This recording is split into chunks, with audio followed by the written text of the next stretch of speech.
Ediciones Uniandes y la Facultad de Arquitectura y Diseño de la Universidad de los Andes les da la bienvenida a la presentación del libro Ciudad Saturada, Reconciliación entre Urbanización y Ciclo Hídrico en Bogotá. El libro Ciudad Saturada nos invita a repensar Bogotá desde una idea clave: reconciliar la ciudad con su ciclo hídrico. A través de la historia, muestra cómo pasamos de sistemas prehispánicos que trabajaban con el agua a un modelo moderno que la canaliza, la esconde o la elimina. Este proceso ha tenido costos enormes: la desaparición de humedales y cuerpos de agua que antes formaban parte del paisaje de la sabana. La pregunta es: ¿cómo puede una ciudad rodeada de agua sufrir de escasez? La respuesta está en cómo la hemos transformado. Este libro nos deja una lección urgente: para construir un futuro sostenible debemos volver a integrar la naturaleza en el diseño urbano. Les doy la bienvenida a esta charla, donde participarán la autora Manuela Guzmán, magíster en diseño urbano de la Escuela de Diseño de la Universidad de Harvard, especialista en sistemas de agua por la Universidad de Cataluña y arquitecta de la Universidad de los Andes. Es profesora del Departamento de Arquitectura de la universidad y su trabajo explora la relación entre urbanismo, paisaje y resiliencia, integrando los sistemas ecológicos al diseño y la planeación urbana. Como invitados tenemos a María Cecilia Roa, PhD en Recursos Naturales, Ambientales y de Sostenibilidad de la Universidad de Columbia Británica en Vancouver, Canadá. Sus áreas de interés incluyen la justicia ambiental y climática desde enfoques transdisciplinarios, con especial atención a temas relacionados con el agua, las fronteras extractivas y la democracia. Carlos Abogal, arquitecto de la Pontificia Universidad Javeriana, con maestría en Arquitectura del Paisaje de la Universidad Politécnica de Cataluña y doctorado del programa Doctorado en Estudios de Desarrollo y Territorio de la Universidad de La Salle en Bogotá. Es codirector de diseño del Parque Agua Viva, actualmente es docente investigador y miembro del Grupo de Investigación Territorio, Hábitat y Paisaje de la Universidad de La Salle, fundador y socio de TESELA, Taller de Paisaje y Urbanismo. También está el profe Fernando de la Carrera, arquitecto de la Universidad de los Andes, especialista en planificación del desarrollo, énfasis en diseño urbano. Es magíster en arquitectura de la Universidad de los Andes y autor del libro Rejalópolis, Ciudad de Fronteras, que estudia el fenómeno de la segregación espacial en Bogotá ante la proliferación de conjuntos cerrados. Es socio de la firma de la Carrera Cabanzo y profesor en la Facultad de Arquitectura y Diseño. Y nos acompaña como moderador Nicolás Carrasco. Él es exalumno del Departamento de Arquitectura de la Facultad de Arquitectura y Diseño de la Universidad de los Andes. Participó generando también parte del contenido del libro y es participante del semillero UPA, Urbanismo más Paisaje de la Universidad. Muchas gracias.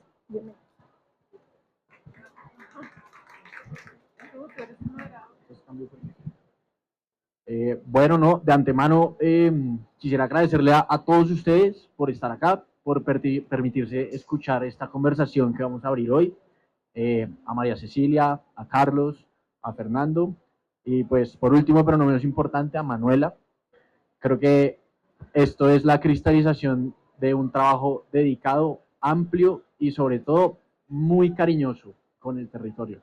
Entonces, no siendo más, la dinámica es un par de preguntas, unas son abiertas a los cuatro, otras son muy puntuales, sin embargo las que son puntuales está abierto el diálogo para quien quiera intervenir o decir algo, y esa es la dinámica que vamos a estar llevando el día de hoy.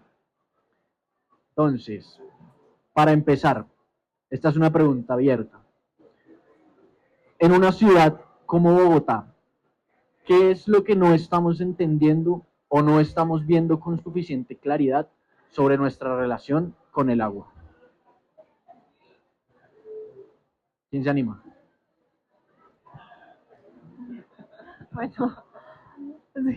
Bueno, no, pues muchas gracias a todas y a todos por estar aquí. Pues bueno, creo que hay 5 cosas que se pueden resumir en 3, que son como lo principal de lo que no estamos viendo y que pues hacen parte, digamos, de los componentes principales del libro. Lo primero es que no estamos entendiendo el territorio desde su condición biofísica, principalmente pues que estamos en una sabana que por naturaleza o por conformación, digamos, geofísica, está repleta de humedales.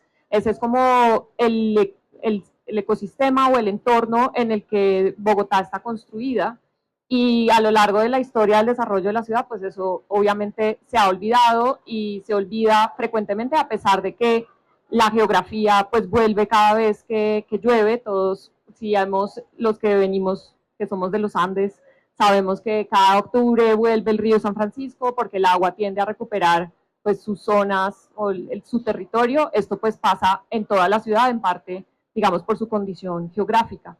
Entonces creo que esa es la primera, que como arquitectos no la tenemos tan presente. La segunda es la escala de la ciudad.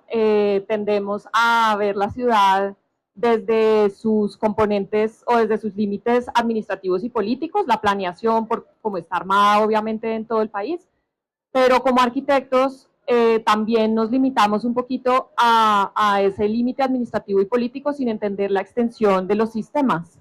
Y entonces la segunda o otro de los temas importantes del libro es mostrar que los límites de Bogotá van hasta donde llega su sistema hídrico. Y entonces este sistema hídrico, pues que fue construido, es artificial, etcétera, no tiene que ver realmente con la condición geográfica, sino más técnica, pues va desde la Orinoquía, desde Villavicencio hasta, pues, hasta el río Magdalena. Entonces nuestra ciudad, en realidad, en términos sistémicos, es una ciudad que es gigante, mucho más grande que lo que realmente percibimos pues como espacio en el día a día.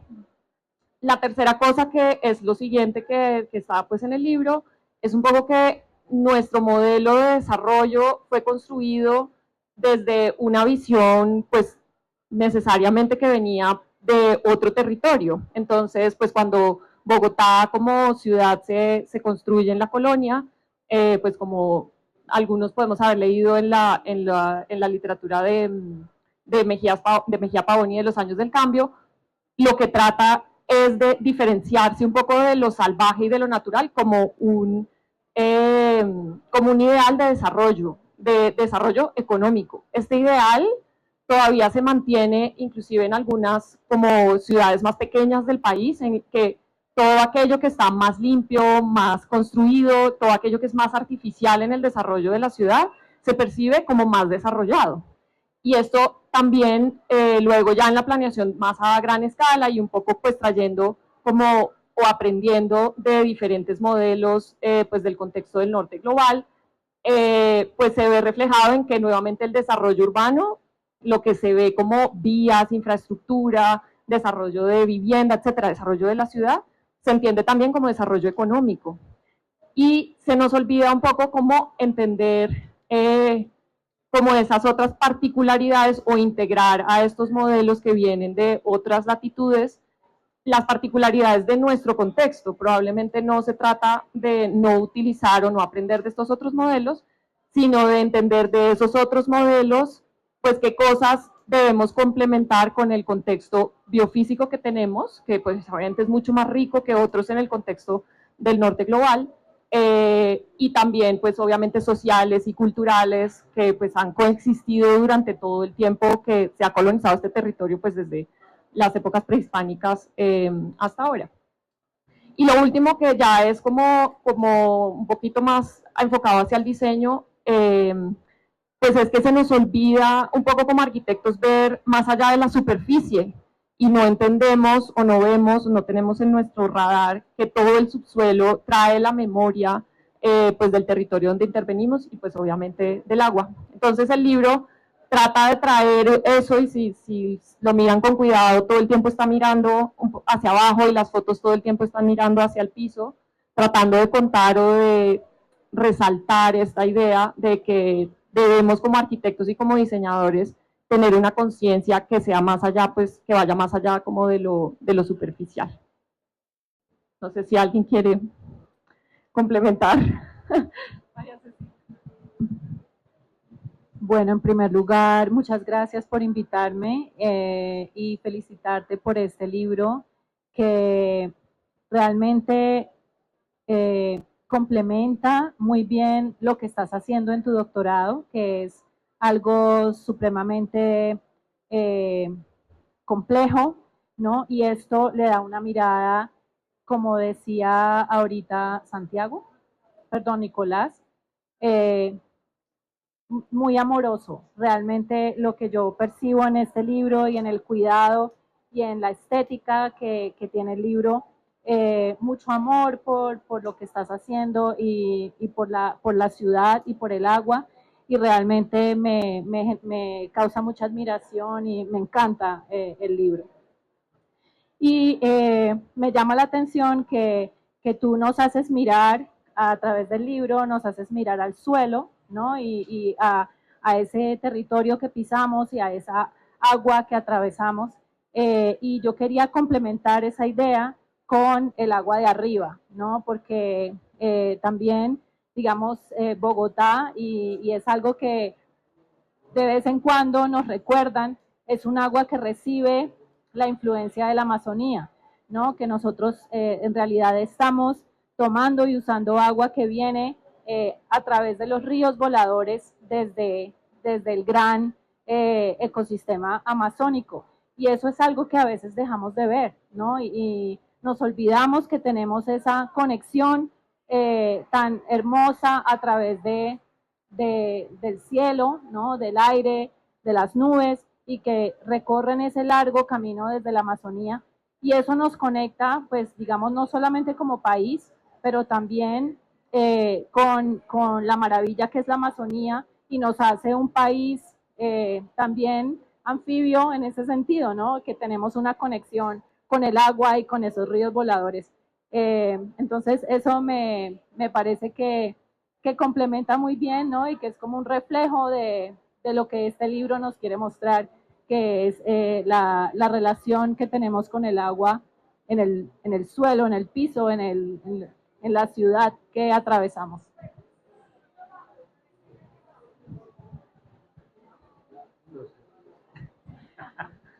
Bueno, me dieron las palabras de agradecimiento. Estar acá es un honor y acompañarte en ese momento creo que es muy, muy chévere. Te felicito también por el libro, es muy, muy interesante. Recoge muchas de las cosas que hemos hablado, que hemos vivido y que pensamos, entonces me identifico mucho con lo que escribes.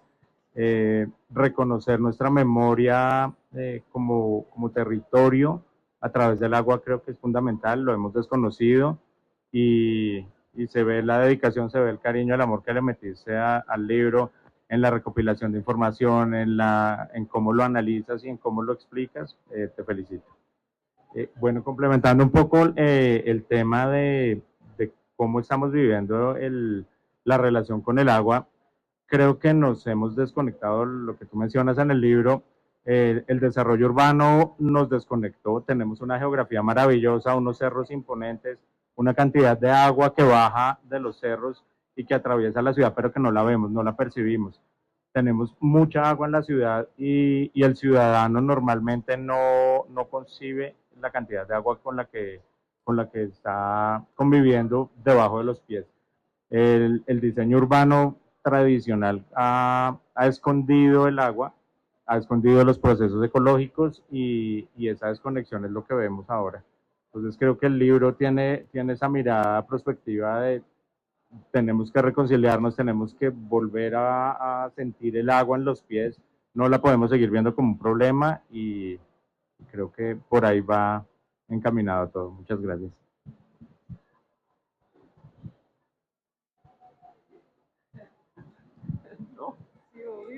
Bueno, pues Manuela, felicitaciones por el libro. Es un gran documento. Cuenta claramente pues la jurisprudencia que hay alrededor de la génesis del entendimiento del agua en la ciudad. Me parece que eso, registrarlo, es clave para entender el tema. Yo vengo de otra vertiente de interés, que es la segregación espacial, y veo que aquí hay una confluencia en este sitio y espacio que Manuela estudia, una confluencia de los dos fenómenos, digamos. Veo que el tema del agua está más estudiado que el tema que me atañe, y me parece muy importante que se estudie, que se diagnostique, que se entienda. de los comentarios me genera la siguiente inquietud, y es que, digamos, en los dos aspectos, tanto en el agua como en el tema de la mezcla de usos y la segregación espacial, estoy viendo que lo que ha pretendido el urbanismo y el desarrollo urbano que hemos propuesto, que estamos realizando, nace más del tema de solucionar algo. O sea, estamos viendo el problema de la ciudad, del agua y del territorio desde el punto de vista de solucionarlo. Eso se entendería que tenemos un problema, y se nos está olvidando un poco que lo que tenemos es que celebrar la vida. Entonces, si vemos los aspectos como que deben solucionarse, los resolvemos con una receta, y se nos olvida que la vida es lo que está detrás de la solución que propongamos. Y en estos espacios no pasarían, digamos, el examen de si sería el lugar al que yo quisiera ir de vacaciones, que es el examen más sencillo que la arquitectura recibiría. Vale, gracias. Bueno, listo. Esa fue la primera pregunta. Yo aquí quisiera hacer un pequeño apunte que me recuerda este diálogo con ustedes. Hace unos días en una charla escuché a una madre una cosmovisión que hablaba de que nosotros como individuos tenemos muchas pieles. Tenemos la piel nuestra, la piel sentimental, y una de esas pieles, para no elongarme, es el territorio.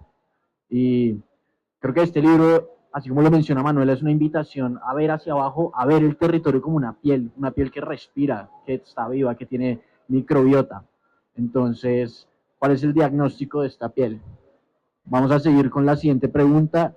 Esta es puntualmente para María Cecilia. ¿Qué paradigmas de manejo del agua han identificado en Bogotá que coexisten hoy en día, y qué tensiones o contradicciones ves entre ellos? Bueno, menos mal me habían pasado la pregunta antes, porque si no me hubieran corchado. Paradigmas que uno observa en Bogotá con relación al agua. Uno que yo veo como muy obvio es que, por lo que decía ahorita Carlos, que vivimos en el paradigma de la abundancia, ¿no? O sea, creemos que tenemos un montón de agua y pues lo que sufrimos, ¿cómo se llamó? El racionamiento que vivimos hace como año y medio, eso nos mostró pues que no necesariamente es tan cierto, ¿no? Que también podemos sufrir escasez. Pero de todas maneras vivimos como en ese paradigma de la abundancia porque pensamos que podemos, por ejemplo, construir Chingaza 2, ¿no? Que vamos a poder traer agua de otro lugar y vamos a poder almacenar agua para garantizar que eso no nos vuelva a suceder, que no nos vuelva a suceder un racionamiento como el que tuvimos.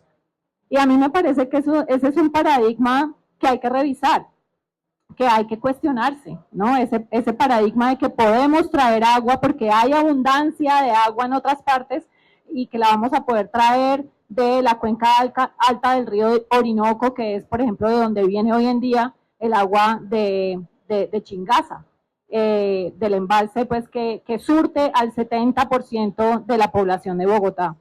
Entonces, pues a mí me gustaría, y eso es lo que hago, digamos, continuamente, es preguntarme si realmente ese paradigma de la abundancia, de poder traer agua de otras partes, es un paradigma adecuado, sino más bien deberíamos pensar en el río Bogotá y en quién se ha apropiado del río Bogotá para que el río Bogotá no sea una fuente de agua para más personas en la ciudad y sea solamente el 26%, surta solamente el 26% de la población.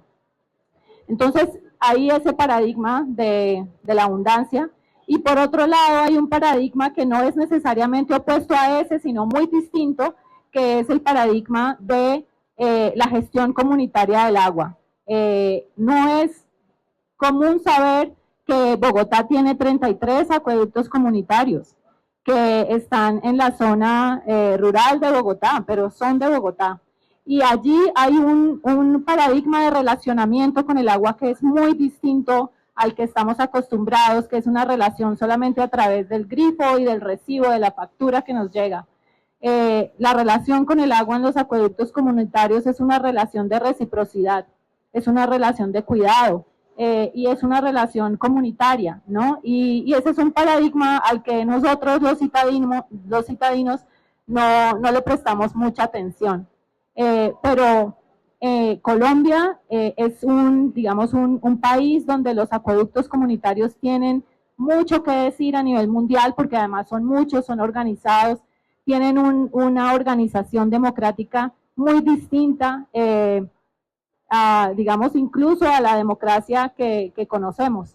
Entonces, ese es un paradigma que debería informarnos mucho más y debería, digamos, cuestionar a este paradigma de la abundancia en el que vivimos, ¿no? Entonces, esos son dos paradigmas que yo veo que se interrogan entre sí y que son pues muy interesantes para observar el futuro, ¿no? Y para preguntarnos cómo vamos a gestionar de ahora en adelante los retos que tenemos frente al cambio climático, frente a la variabilidad que va a ser pues cada vez más extrema.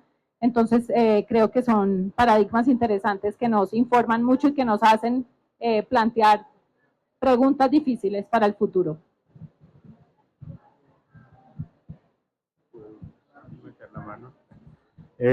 Bueno, ahí quiero también hablar de un tema que creo que todos tenemos en la cabeza y no reflexionamos lo suficiente.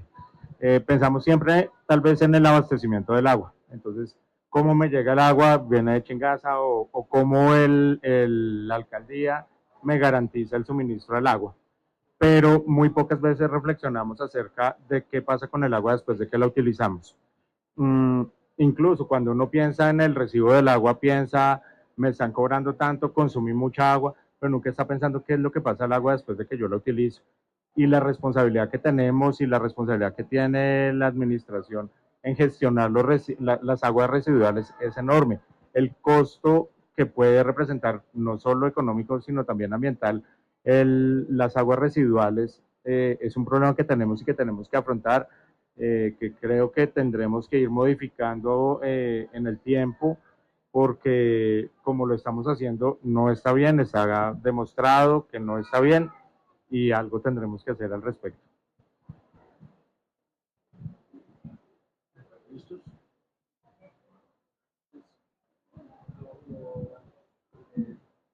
Nosotros nos dimos la pela de hacer varias modificaciones a las normas de construcción y en ese sentido pensar que tratar las aguas en la fuente es lo más elemental y es solamente una norma que obligue a poner pequeñas plantas atomizadas de tratamiento en donde se produce el desperdicio. Cada uno puede disponer el agua porque sabe qué es lo que contamina. Y esa sería una forma casi que automática de limpiar el agua ahí mismo. Sí, yo agregaría que, digamos que estamos muy acostumbrados a un manejo centralizado del agua, es decir, centralizado es que tenemos un embalse o pues unos, no son muchos, son 3, pero pues somos una ciudad de casi 9 millones de habitantes, bueno, 7.9 o una cosa así. Y realmente hay otros modelos de abastecernos del agua y claramente pues hay políticas de cosecha del agua a nivel nacional, digamos que no es un tema como tecnológico y un poco también pues en el libro al final y digamos en la universidad hay muchas investigaciones sobre soluciones basadas en la naturaleza y cómo esto pues es una posibilidad real y que otras ciudades en el mundo están implementando, pero todavía nos cuesta la idea como de separarnos de la estructura que hemos construido en los últimos, no sé, 150 años, pues de un sistema que es como un sistema madre que nos va a salvar de todo, ¿no? Es este sistema pues de los embalses que están canalizados, que nos traen el agua y que luego evacúan el agua a partir de unas tuberías, que lo que tratan de evitar es siempre que la ciudad pues se inunde principalmente, y obviamente viene pues de la idea de que no queremos ver el agua contaminada en nuestra cotidianidad. Sin embargo, por eso vuelvo, como que por eso empecé por la idea de que no tenemos en la cabeza que vivimos en un territorio de humedales, es decir, como que habría ahí como un imaginario por construir, si es posible, en la que pudiéramos como tener esa agua más en el día a día, en el que el agua estuviera visible y fuera, digamos, dinámico el proceso del agua tal como sería no necesariamente que estemos rodeados de humedales artificiales, pero sí la ciudad podría tener las mismas, como ciertas infraestructuras, pueden ser inclusive híbridas, no solamente naturales, sino mezcladas entre temas técnicos y temas naturales, pero que se vea que haya un sitio donde se pueda inundar, que haya un sitio donde haya sequía y que esto pueda ser multifuncional, es decir, procesos que realmente, o espacios dentro de la ciudad que realmente estén diseñados para seguir los flujos de la lluvia en un territorio como el nuestro, que sabemos que hay 2 picos de lluvia en el año donde sabemos y todos seguramente conocen en sus barrios o en los lugares que habitan cotidianamente cuáles sitios se inundan. Uno sabe perfecto cuál es la vía que se inunda, en dónde, en qué esquina, sabe perfecto dónde es, pero no tenemos como arquitectos y como diseñadores del espacio público, no tenemos en nuestro esquema mental cómo podemos involucrar eso como una herramienta de diseño que nos permita tener el agua visible y los procesos del agua visibles en el día a día. Entonces, creo que este es un imaginario que en eso, por ejemplo, en otras partes del mundo, eso sí, norte y sur, pues en India hay muchos ejemplos, pero también en Holanda son digamos, líderes en hacer visibles los procesos del agua, que podríamos aprender, pero siempre teniendo en cuenta toda la parte cultural, que era como un poquito lo que hablaba desde el comienzo, que no se trata pues ahora traer del modelo holandés o el modelo asiático de las ciudades esponja y vamos a traer ciudades esponjas porque sí, sino un poco entendiendo cuáles son nuestras particularidades. Y ahí hay como, yo no diría que es un imaginario que exista del todo, pero sí tal vez creería que puede estar emergiendo, por lo menos desde la investigación y desde la academia, pensaría hasta ahora.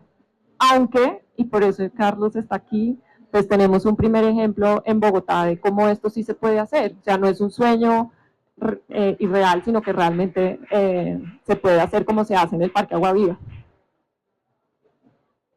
Una réplica pequeña. Pues yo creo que la visión no debe ser apocalíptica. Tenemos un stock inmobiliario que ya está hecho, no podemos echar por la borda la ciudad en la que vivimos, pero sí se pueden hacer pequeñas acupunturas y trabajar con ese stock inmobiliario, renaturalizando los espacios que existen, propiciando las aperturas a la calle, a partir de lo que ya tenemos y transformándolo en este sentido, reconociendo el territorio que fue y implementando estas tecnologías. El futuro es el pasado. Sí, total. Sí, tal vez como tenemos un problema de relatividad general hídrica, o sea, siento que suena el trueno, cae la gota y no nos dimos cuenta y el agua ya se fue. O sea, no tenemos tiempo de bajarle un poquito la velocidad y que su masa sea proporcional, masa social en el agua, que no sea tan veloz, tal vez que tenga tiempo de estarse un poco en la ciudad, permearse con nosotros, verla, por ahí va. Bueno, sigamos adelante. Esta es para Fernando.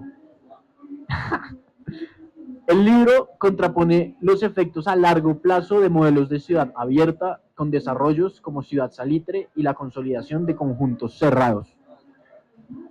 Repito. El libro contrapone los efectos a largo plazo de modelos de ciudad abierta con desarrollos como Ciudad Salitre y la consolidación de conjuntos cerrados. ¿Cómo evalúan hoy esos modelos y sus impactos en la relación entre urbanización, agua y territorio?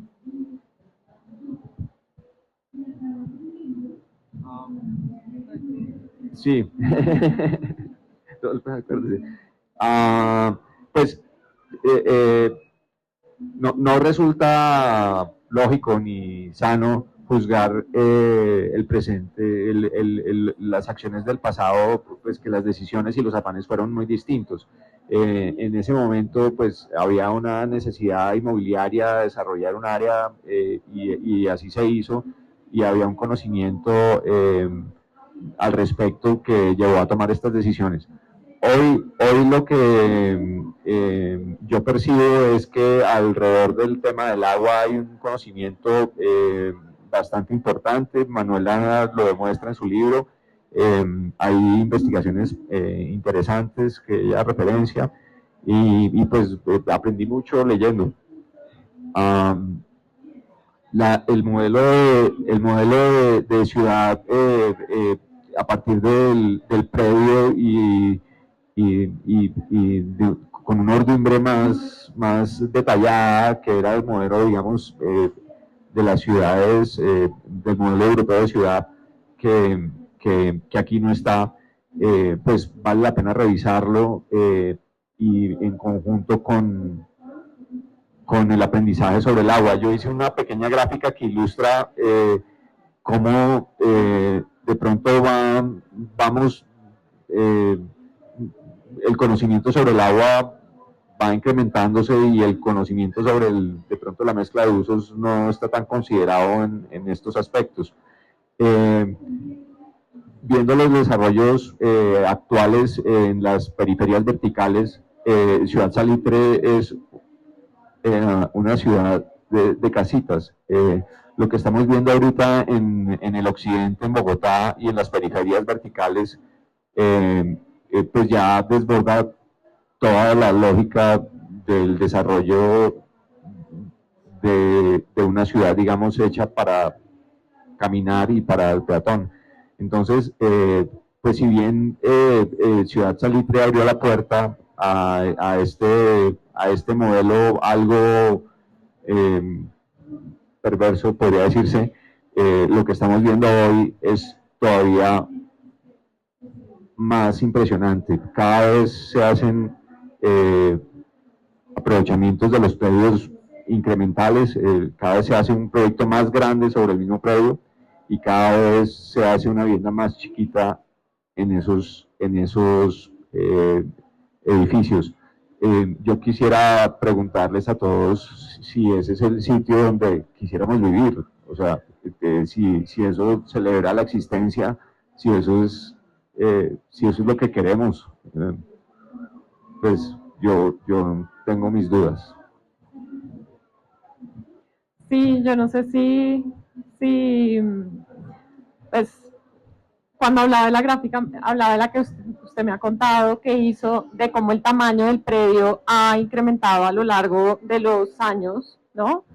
A medida que crece, pues o que van pasando los años, el predio típico del desarrollo urbano, de la vivienda, pues va creciendo. Y un poco lo que muestra el estudio de caso de Ciudad Salitre es cómo nació este modelo del desarrollo de conjuntos arquitectónicos a partir de la manzana y se pierde el predio como este mecanismo de desarrollo urbano de la ciudad. Y como eso pues resulta en estos modelos, como dice Fernando, pues que hoy estamos viendo pues que son absolutamente insostenibles de todo tipo. Obviamente la calidad de la vivienda, pero pues uno lo ha visto en otras investigaciones, obviamente la ineficiencia en cuanto a la movilidad que esto genera, la poca acceso que tienen estos tipos de vivienda a espacios públicos porque no están pensados, articulados a un sistema, sino como desarrollos de una manzana, que cada vez pues se vuelve más grande. Entonces, lo que pasa con lo que encontré estudiando más, hablando con los creadores o quienes trabajaron en Ciudad Salitre, que afortunadamente todavía están y son profesores, muchos nuestros en la facultad, pues hablando con ellos lo que nos decían es que este tamaño o esta decisión de empezar a trabajar con la manzana y desarrollar la ciudad por manzanas y en colaboración con el desarrollador privado, viene de un montón de factores que son totalmente pues, económicos. Entonces viene primero de poder desarrollar más rápido un periodo, una zona de la ciudad más grande. Rafael Obregón, que era quien dirigía este proyecto, tenía encima a Virgilio Barco, que era el presidente en su momento, diciéndole, yo necesito que usted desarrolle Ciudad Salitre en 4 años. Y entonces él se vio en esta necesidad de decir, ¿cómo hago para desarrollar toda esta área que es gigante en tan poquito tiempo? Y lo que encontró, y lo que encontraron legalmente, que fue luego, digamos, que construyó inclusive, digamos, la estructura legal que hoy en día permite, pues, facilita, digamos, esta colaboración del desarrollo privado en el desarrollo de la ciudad, era agrandar el predio y que con una sola constructora, si una constructora decía que sí, ya desarrollaban un área mucho más grande que si lo hacían con manzanas o con predios más pequeños. Aunque la conformación inicial de los diseñadores urbanos, porque esto fue diseño urbano de Fernando Jiménez, sí venía pensado a partir de los predios, es decir, los arquitectos, sí teníamos o propusimos en su momento el grupo de arquitectos una ciudad que era una ciudad predial, donde predominaba el espacio público, pero fue un poco por las cuestiones del desarrollo económico y pues, de estas presiones más políticas que se genera este modelo de ciudad, que hoy en día, digamos que repercute en que esos desarrollos ya urbanos mucho más grandes, cuando tienen que dejar unas sesiones ambientales o cuando tienen que pensar en la integración del agua, pues es una cosa absolutamente secundaria que solamente cumplen para la norma y se ve más, es como una limitante para el desarrollador privado más que un beneficio, pues limitante porque no puede desarrollar las áreas que se tienen que ceder a la ciudad o las áreas que se tienen que son áreas de reserva ambiental por alguna razón, porque son un humedal, por ejemplo. Lo que se ve es como un impedimento pues de construir más metros cuadrados, ¿no? Un poco por la naturaleza, obviamente, pues del desarrollador privado. Entonces, pues ahí como que o a mí me pareció muy interesante cuando encontré este caso, o cuando encontré el humedal que está debajo, el brazo del humedal que está debajo justamente de Ciudad Salitre, que fue, y ahí voy a hacer una cuña de varios estudiantes que están sentados en el público, especialmente David, que esto fue un proceso en el que en un curso de pregrado, el trabajo era redibujar las imágenes que se veían, o sea, las aerofotografías que existen de Bogotá de 1950 a 1965, se alcanza a ver las manchas oscuras de los cuerpos de agua de la ciudad. Entonces, un grupo de 20 estudiantes redibujaron por cuadrantes de 5 kilómetros por 5 kilómetros todos estos humedales, y David encontró el humedal de Ciudad Salitre. Entonces, cuando encontramos ese brazo de humedal, yo dije, esto pues era como una coincidencia pues muy interesante. Bueno, Nicolás también hizo parte de este curso, así que es una colaboración también con la docencia.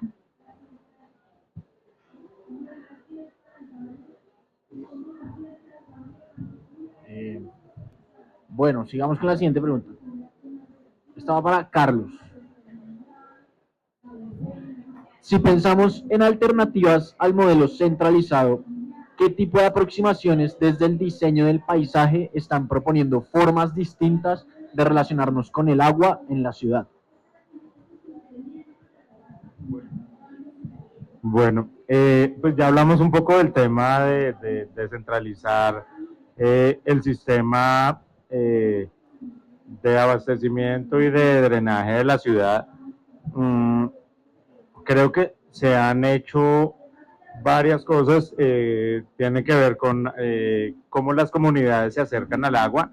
Probablemente en las zonas periféricas tenemos más probabilidad de generar algo de trabajo comunitario, que es fundamental en estos procesos, porque lo viven a diario. O sea, la falta digamos, de oferta en infraestructura de la administración en ciertas áreas hace que las comunidades puedan trabajar en relación con el agua. Tenemos procesos, por ejemplo, la recuperación del humedal de la Conejera, que fue un proceso liderado y gestionado por la comunidad y que abrió la puerta a la recuperación de los humedales en Bogotá. Creo que ese es un ejemplo importante. Actualmente trabajamos en el Parque Agua Viva, que también con apoyo de la comunidad se logró diseñar un parque que evidencia o quiere evidenciar procesos del ciclo hidrológico en un espacio de educación ambiental y que también está vinculado a la identidad de la cultura que a través del tiempo habitó en el lugar. También creo que el nuevo plan de ordenamiento territorial ha abierto las puertas o unas puertas que antes estaban cerradas en el tratamiento del agua, en la necesidad de vincular esos procesos naturales del ciclo hidrológico a los procesos urbanos.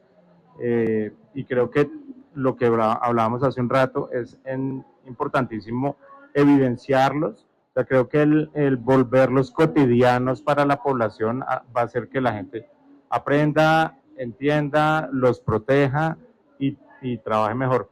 Creo que esa desconexión con la naturaleza ha hecho que nos olvidemos de nuestro origen biológico. O sea, nos entendemos muy claramente como seres sociales, ser cultural, pero ese origen biológico lo hemos desconocido o lo hemos olvidado, y creo que es fundamental entender que somos seres biológicos antes que seres sociales, que somos naturaleza. La naturaleza está con nosotros. Creo que es eso. Bueno, gracias. Ya para cerrar, quisiéramos abrir un pequeño espacio para alguna pregunta del público, o si usted por allá dijo, uy, yo quiero opinar de lo que está diciendo Manuela, pues este es un espacio también para escuchar la palabra. Si ustedes quieren decir algo, son bienvenidos. Bueno, y aprovecho también para presentarles a Mateo Pérez, que está ahí sentado en la quinta fila, quien es el fotógrafo de varias de las fotos del inicio del libro, del ensayo visual que tiene el libro.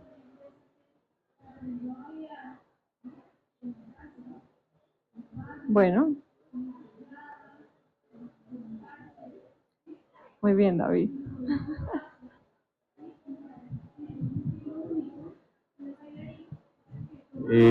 Es una pregunta que yo no me sé la respuesta o no la conozco, porque de lo poco que llevo en el mundo de aprender del agua, de la arquitectura, del urbanismo, aprendí cómo funciona nuestro sistema, cómo traemos el agua de Chingaza. Pues ustedes, con su visión, ¿qué otras opciones tenemos, aparte de la clásica que ya hemos tenido siempre, para traer agua potable para esta mega ciudad de 10 millones de habitantes? Creo que este funciona también, ¿no? Sí. Pues la cosecha de aguas creo que es una opción alternativa para que es descentralizar de dónde viene el agua. Probablemente eso no es suficiente, no llueve lo suficiente en Bogotá como para poder ser autosuficientes. Además, si vivimos en periferias verticales, pues mucho menos. Pero probablemente sí tener un mejor uso del agua que tenemos.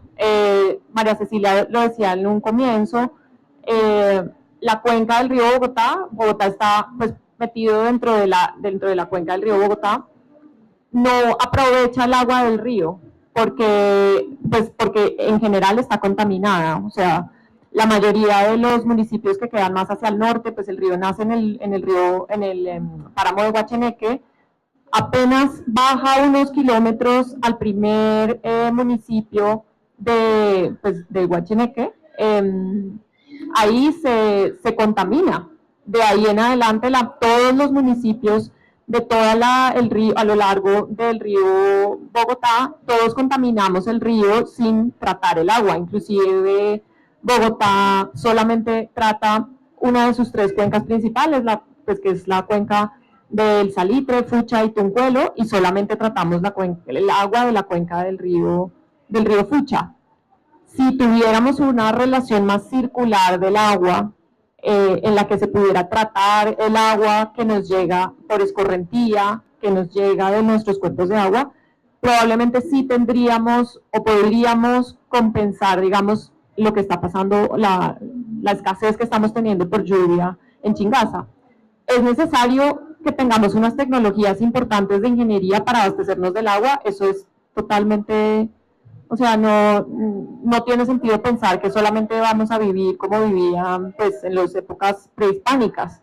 Claramente necesitamos una tecnología muy fuerte, pero sí podemos complementarla mucho mejor, entendiendo o pues tratando mucho mejor el agua que tenemos. Y me parece que la mirada sobre esas soluciones de las que habla Manuela requieren un enfoque de justicia hídrica, ¿no? Porque, por ejemplo, el sistema Chingaza que está trayendo agua de la cuenca del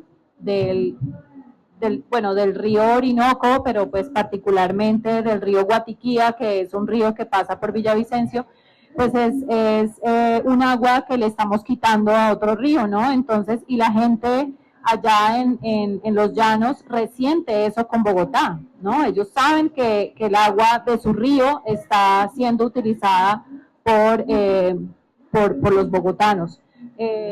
Eso por un lado.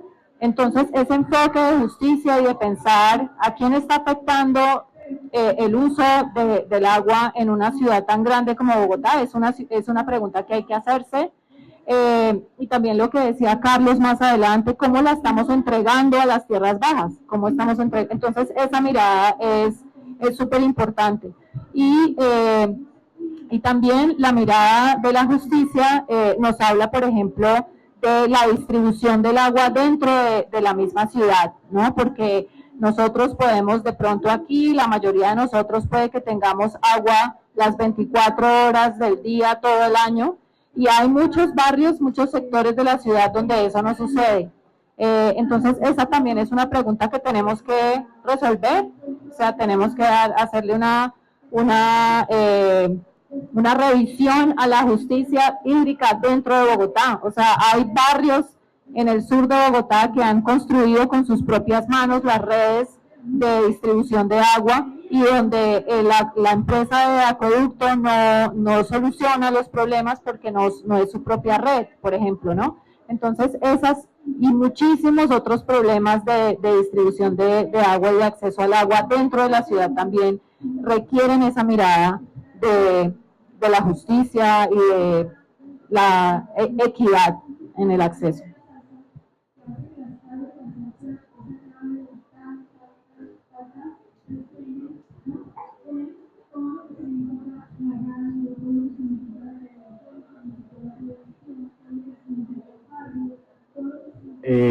Sí, no, yo también acá pensando, creo que como dice Manuela, ya las técnicas ya las tenemos desde hace mucho tiempo, ahora es responsabilidad volver las técnicas tecnologías, pero que sigan estando en la misma conexión territorial que las técnicas, ¿no?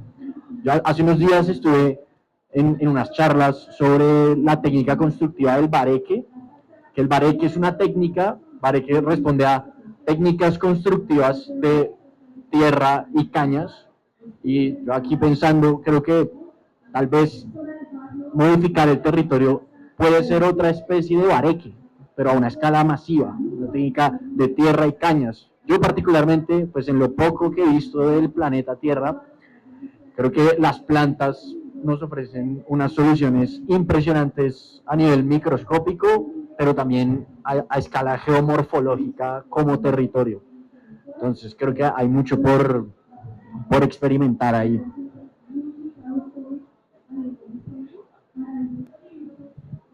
En algún momento de la charla tocaron un tema que es como la conciencia después del uso de cómo se devuelve el agua. Pues, por ejemplo, yo soy completamente ajeno a ese tema, así que ¿cómo sería una forma de generar o de empezar a cultivar esa conciencia en las personas para tener, o sea, que no sea solo, sí, ya me bañé o utilicé el agua y ya, sino cómo generar esa conciencia?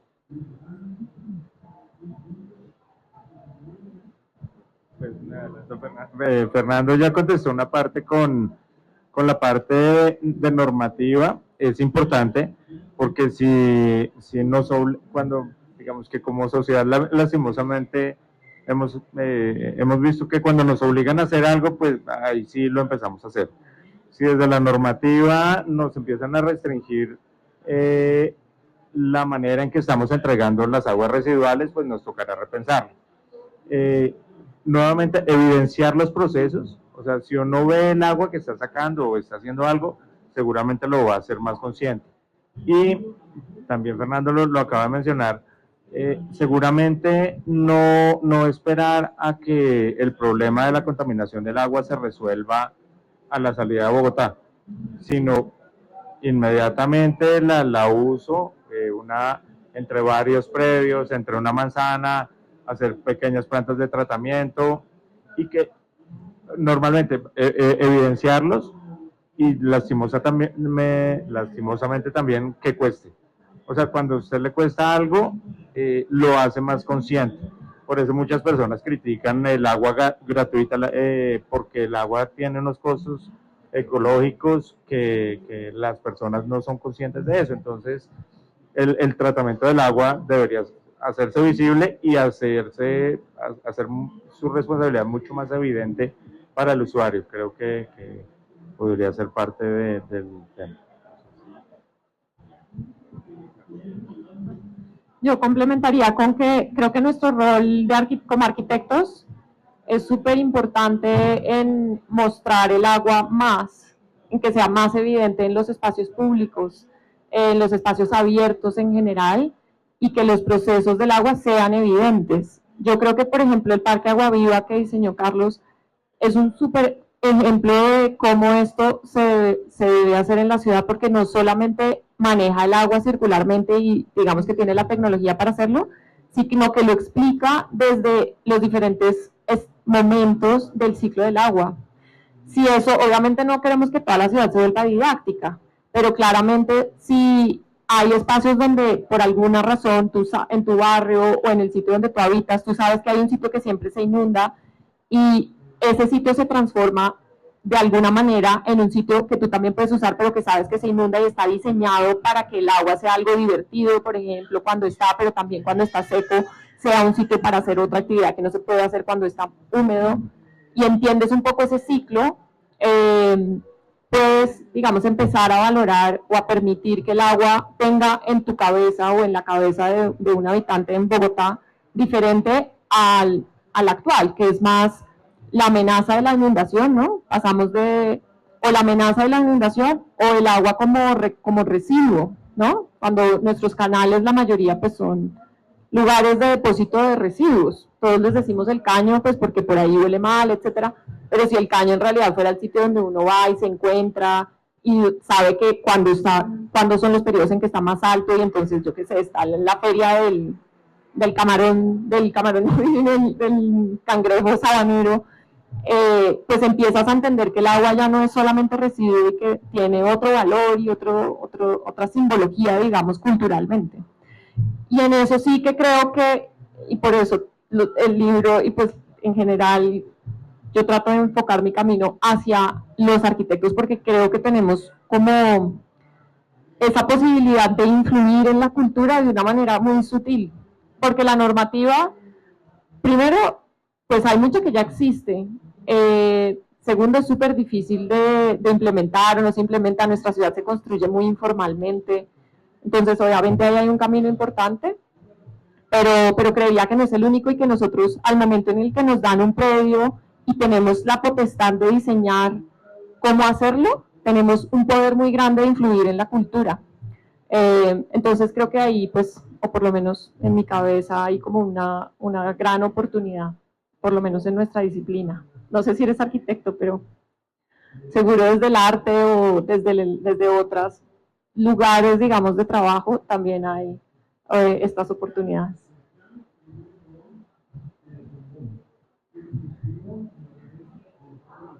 Bueno, pues muchas gracias a Manuela, Fernando, Carlos, María Cecilia, a ustedes por asistir. Es muy bello ver cómo suceden estas cosas y van a seguir sucediendo más cosas.